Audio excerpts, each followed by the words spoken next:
Today I sent to Houston City Council a draft of a new equal rights ordinance for the city of Houston. The document is the result of more than 2 months of discussions with stakeholders from inside the city and across the community.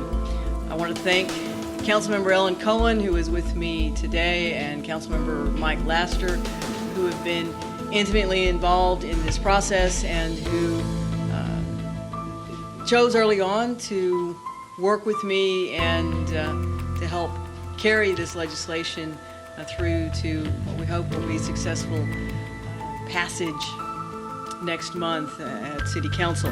I'm well aware that most of the attention will be on the gay community and the transgender community, but this is a comprehensive equal rights ordinance that affects many other groups, and I expect to have strong support from many of the traditional civil rights and human rights organizations here in Houston as we move forward.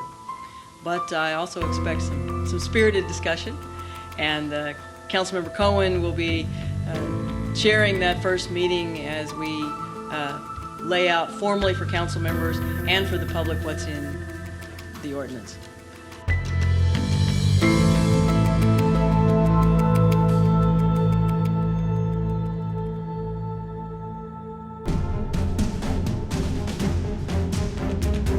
When we elected an activist lesbian mayor in the person of Annise Parker, the inevitable effort of this type of an ordinance was really set in motion at that time. And her policies as a mayor, which belied her initial promises, clearly made it evident that her lifestyle was going to be part of her public policy. It came to a head really in 2013 when the mayor of San Antonio and the City Council of San Antonio proposed a very radical ordinance. In fact, probably the most oppressive that had been seen up until that point, that literally made it such that if you had ever spoken out against an ordinance or the homosexual lifestyle, you could not hold public office in San Antonio. Now, that provision was eventually removed in large part, but that kind of set the tone. It did pass, and of course the mayor, Annise Parker, openly supported that. And then subsequently to that, following her re-election that following January when she took office, essentially said it's time. So we knew in January, in the beginning of her last term, that it was just a matter of when, not if. I didn't appreciate the way the mayor pushed this thing through. I told her there was no transparency. The first time I seen a draft of this ordinance, I think it was either the 10th or the 12th draft. It was done in the back rooms. This was not done out front. This was done in the back. And you know, the scripture even tells us that when you go to do good, you come to the light. But when you want to do bad, you go to the darkness. And so they were in the darkness doing their deeds. And I wanted to shine the light on it. And I did everything I could to delay it, to get the people to have a chance to hear it, and to have the people come and testify.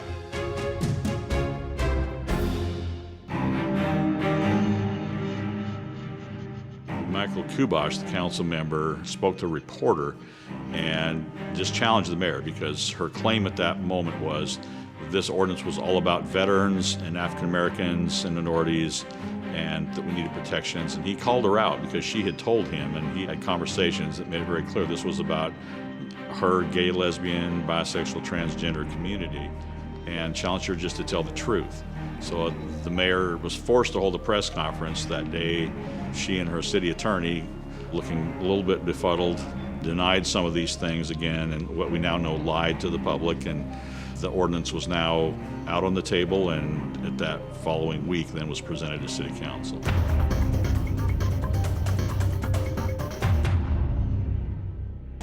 And then when it broke that a person who identified as a female, even though he had male genitalia, could go into the woman's restroom, that blew up. You know, I didn't blow that up. That got blowed up somewhere else. But when that came out, that was a shocker. And people just couldn't handle that. They just couldn't handle it. We were told that the mayor had an ordinance that was very offensive to women, female girls. And once we were notified, and then the coalition of pastors got together. Blacks, pastors, Asian pastors, Latino pastors, white pastors, everybody came together, and once we became aware of that ordinance, then we just knew then that that just couldn't survive in the city of Houston. This fight between the secular progressives and the faith-based community in Houston really goes back a long ways. The next thing we know, she's talking about this ordinance. It's totally not faith-based. It's not what the community wants. I can remember with a lot of the ministers behind me making a thunderous, call out of Mayor Parker on the issue because she flatlined.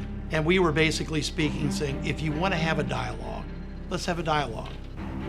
Let's do what Christian brothers and sisters are supposed to do, which is talk first before you have an argument. Well, it was like getting the talk to the hand. She just stiff-armed the group, no interest in coming to the table. I knew we were in for another big fight. When I heard about the ordinance, we know that it's bad. So we stand together with other leaders in the city.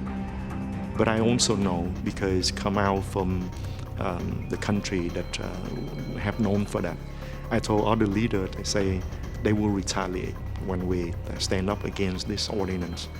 And it's happened just like that. But we know that as we stand together, we'll be strong. We stand alone, they will attack us, and we cannot stand it. But together, we believe that we will stand strong, and it's come out just like that.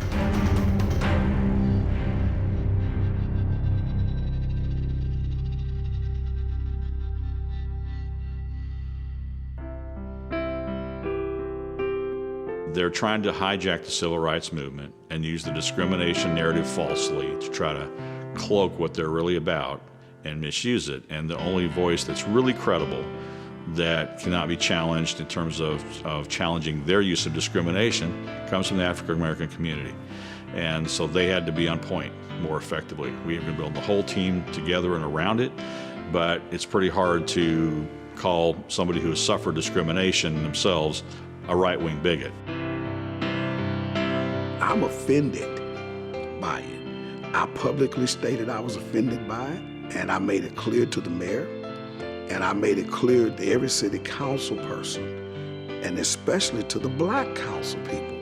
Why would you sit here as a black American if no one else, and to even allow an organization to push their benefit on the premises of a civil right for the civil rights that my forefathers and foremothers endured, and me endured some of, which had everything to do with my color.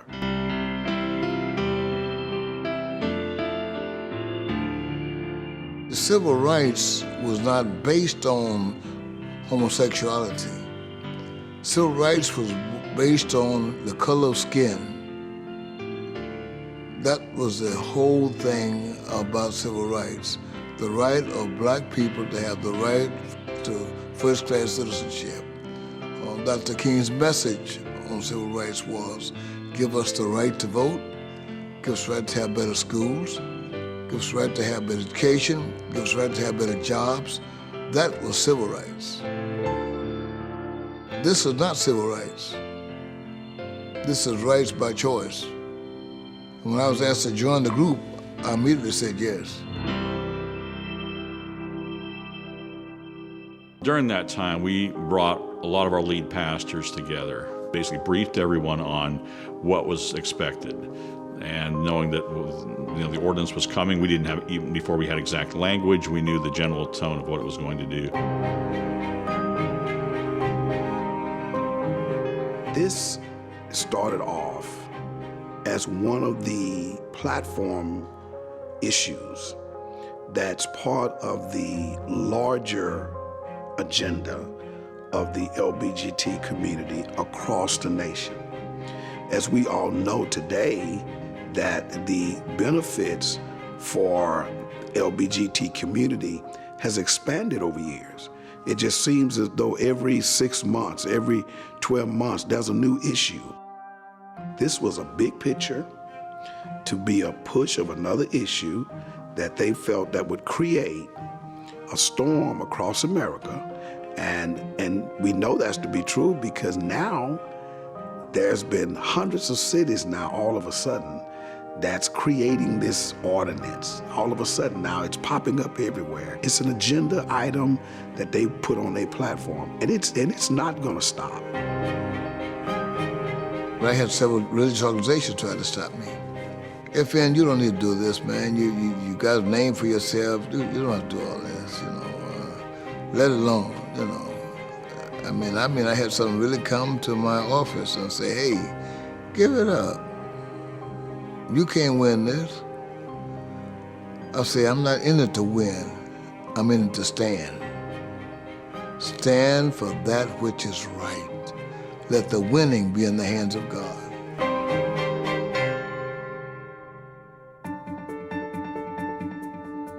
Initially in all of this, while we had strong support from some of the larger churches, we didn't have a lot of visible pastoral leadership from the larger churches. We went down the road a ways and Dr. Ed Young jumped in, visibly, strongly in leadership with Second Baptist Church. And Ed jumping in was huge, huge for me. And I think it was huge for the city. The problem you have as pastor of a church or as a Christian is there's so many flags on the field. Which ones do you pick up? How do you know when to stand on this and stand on this? We stand on all questions that violate biblical principles, but when do you put all the king's horses and all the king's men together? Where are those hills, those mountains that are worth fighting for? And we felt, as pastors all over this city and this area felt, this was one of those mountains. So we came together and said, this is enough. The city attorney went to the committee and pressed his claim that this ordinance was something that the city of Houston needed. Not having it was in fear of violation of people's civil rights. The city was going to lose a lot of money, that this was the right thing to do, and other major cities in America had it. Houston was the only one that didn't have a equal rights ordinance, and so he sold it pretty good to the committee. And it was interesting because on record, he's stating to the committee that we in Houston got a great city. I mean, if I heard that one time, I heard it 1,000. Everybody's talking about how great Houston is. And then all of a sudden he says, now, we don't have a problem. Houston don't have a problem. But we need this hero ordinance. So I'm like, well, that's an oxymoron. Either you have a problem or you don't have a problem.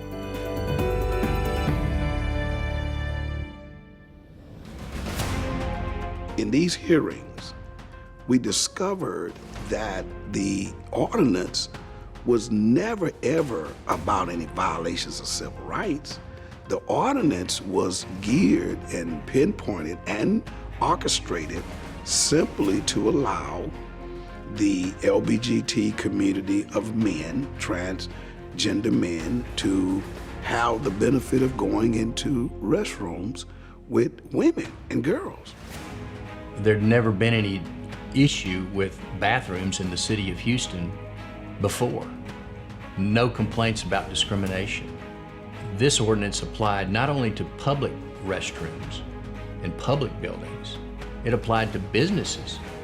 You would have to change the way you operate your business and accommodate the public, and I don't believe that's the government's responsibility or right for a private business. There are plenty of people in Houston in the business community that felt the same way that I did, and we allowed the citizens to make the decision, not the mayor and not the mayor's city attorney.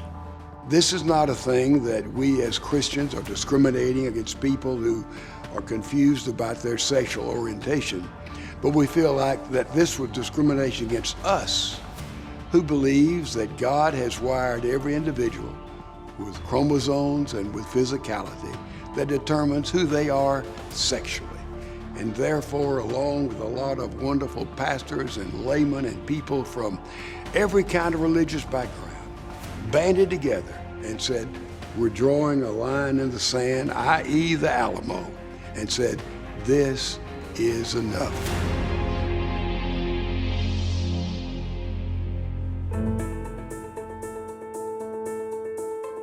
So the action as relates to the ordinance itself was, on my part, was not to go against this ordinance because of people's choice to how they want to live. Even though I may not philosophically and religiously, morally accept that lifestyle, but I don't impose my preference on the life of others. But how do you call it, which is the big problem with me, how do you call something equal that divides and subtracts? And how do you call it right when it's morally wrong and by and large going to create more legal wrong? So by that, the ordinance was totally unacceptable in our opinion, just totally unacceptable. And we tried to do it lovingly. It is difficult to hate the sin and love the sinner. We did not do it from a posture that we're better than anybody else, but to say simply, this is where I believe the church, the body of Christ, must stand. And the magnificent truth is, the churches of this city, evangelical, Bible-believing churches of this city, they did stand. This was a witness to the watching world, as well as to the gay and lesbian, homosexual community to say, you know, these people, they love us and they care about us. But as far as this orientation being evangelized or pushed or to an extreme, a line has been drawn. I just think that this was an opportunity for Mayor Parker to impose, in which she later stated that it was personal. And that's not how you govern the world, based on your personal, emotional preferences. Now that is discriminatory. It is my life that is being discussed. And while we can say around this council chamber that it applies to the range of protected groups, and it does, and it is right and appropriate that the city of Houston finally acknowledges a local ordinance that respects African Americans and Hispanics and those of different religions. The debate is about me. The debate is about two gay men at this table. It is very intensely personal.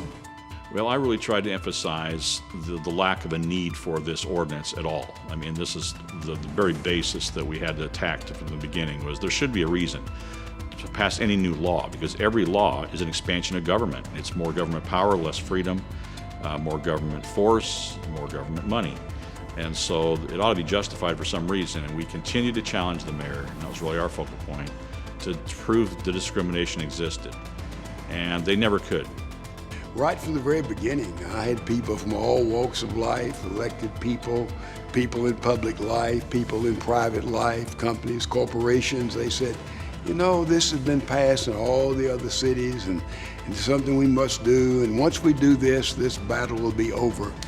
I've been here a while, and I knew that simply was not true. But after prayer and thought and consultation with other men and women of God, with other pastors, we came together and said, you know, this is something we must do. And we felt in the beginning we didn't have a chance. With other leaders, we have go down to the city hall. We have voiced our opinion, and we have talked to them and said this is not a good ordinance. So don't try to pass it. But they pass it anyway. So it's a letdown. We know that they don't care about the voice of the leader in the city, even though they said that they talked to many leaders, but it's not true. We very quickly proved that it was just a smoke and mirrors game to try to push her agenda. And that really what came out in that last meeting when they did pass the ordinance, and the mayor melted down essentially publicly and admitted this is about her life and two gay men at the table. her words.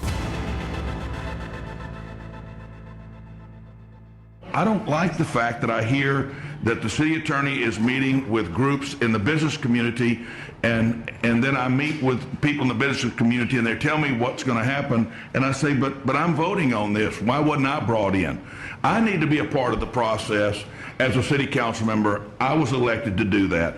And I know you say it's about you, but Mayor, this is really about all of us.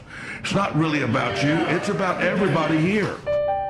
We did a protest rally at the city, and I've been in Houston all my life, and it was the largest protest on record, ecumenically of all races and color. Never has there ever been a protest in the city of Houston that pulled all communities together.